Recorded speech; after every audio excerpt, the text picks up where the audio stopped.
जय राम जय जय राम, श्री राम जय राम जय जय राम।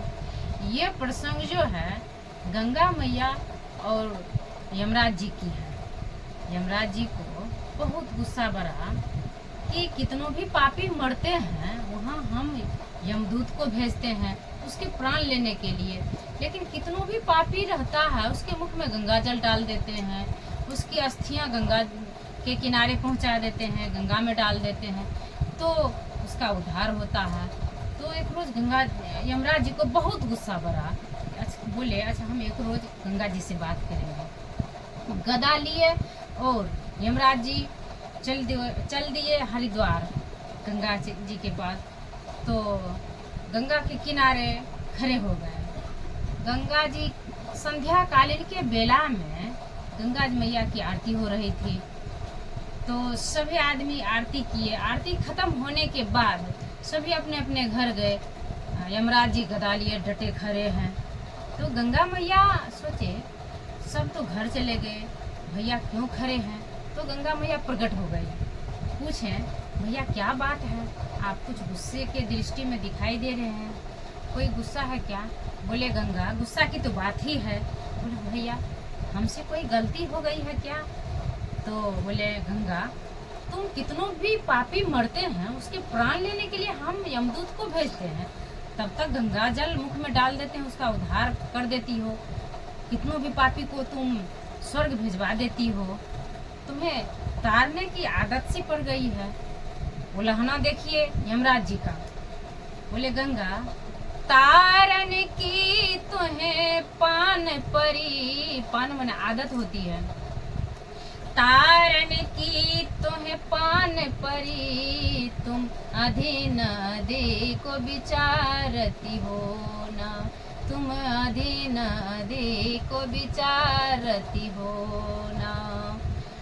विष्णु महेश के दूतन से तुम मेरे दूतन को पिटवावती हो। पापी सुरापी पे करके कृपा हमरे सके धाम पठावती हो, हमरे सके धाम पठावती हो। गंगा तुम्हें उद्धार करने की आदत सी पड़ गई है। तो गंगा मैया बोली इसमें हमारी क्या गलती है, हमारी अवतार तो मृतलोक के प्राणी के उद्धार करने के लिए ही हुए हैं, इसमें हमारी क्या गलती है भैया। तो बोले इसलिए मुझे शिव जी के सिर पे स्थान मिला है। तो यमराज जी उल्लंघना देते हैं क्या। गंगा ज्यादा घमंड मत करो, एक नंगे के शीश पे बैठ के गंगा तुम नाहक डंका मचावती हो, तुम नाहक डंका मचावती हो। पार्वती मैया बोली गंगा तुम मृतलोक के प्राणी की उद्धार की इसलिए तुम्हें शीश पे स्थान मिला है। मैं सिर्फ मृतलोक के प्राणी के उद्धार की नहीं, मैं ऐसी गंगा की दुर्भाग्य करूंगी, मैं संकल्प लेती हूँ मैं ऐसी गंगा बहाऊंगी सिर्फ मृतलोक के प्राणी के नहीं, सकल लोक की उद्धार करने वाली गंगा बहाऊंगी। सकल कथा जो सकल लोक हितकारी, सोई पूछन गई शैल कुमारी। कथा जो सकल लोक हितकारी, सोई पूछन गए शैल कुमारी। शंकर जी कहते हैं पार्वती तुम्हें अपने हित की चिंता क्यों नहीं है, सकल लोक की चिंता क्यों है। तो पार्वती मैया बोले आप सिर्फ मेरे नाथ होते तो मैं अपनी चिंता करती, लेकिन आप मेरे नाथ नहीं विश्वनाथ हैं। विश्वनाथ मम नाथ पुरारी, त्रिभुवन महिमा विदित तुम्हारे। विश्वनाथ मम नाथ पुरारी, त्रिभुवन महिमा विदित तुम्हारी। हे प्रभु आप सिर्फ मेरे नाथ नहीं है विश्वनाथ हैं, इसलिए सारे लोगों की उद्धार करने की बात कहती हूँ।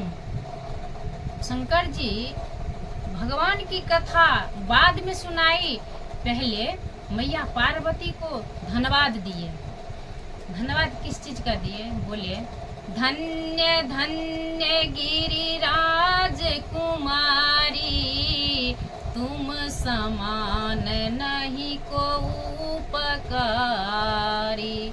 धन्य धन्य गिरिराज कुमारी, तुम समान नहीं को उपकारी।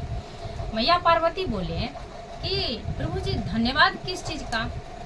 बोले धन्यवाद पहले धन्यवाद तुम्हारे माता पिता को, जिन्होंने ऐसी पुत्री को जन्म दिए हैं, ऐसी बेटी को जन्म दिए हैं जो कथा।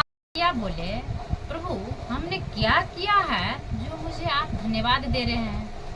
तो शंकर जी बोले पार्वती, आज तूने पूछहु रघुपति कथा प्रसंगा, सकल लोक जग पावन गंगा। आज तूने पूछहु रघुपति कथा प्रसंगा, सकल लोक जग पावन गंगा। जो सकल लोक पूरे लोगों की उद्धार का भगवान का कथा पूछी हो, जो ये कथा सुनकर सबका उद्धार होगी।